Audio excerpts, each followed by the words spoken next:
Taong anointed, mao ni ang mga taong mulutaw.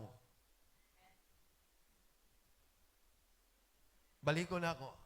Ang tao na anointed, ang Christian na mga anointed, mauni ang mga tao na mulutaw.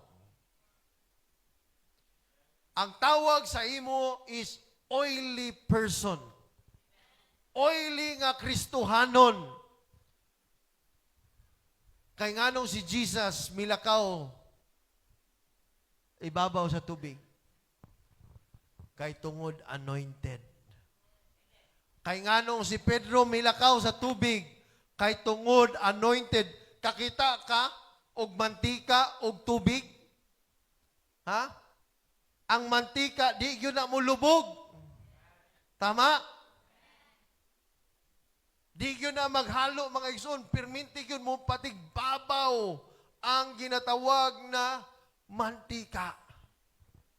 And maupod na, mga igsoon, pag oily Christian ka, anointed Christian ka, bisan pa man sa bagyo sa kinabuhi, di ka mulubog, di ka mag-backslide, di ka mawala sa Ginoo, mga igsoon. Every person na anointed, mga igsoon, bisang pagkapila linugon ang yuta. Di ka matarog kay tungod ang gahom sa Ginoo nagauban kanimo. Amen.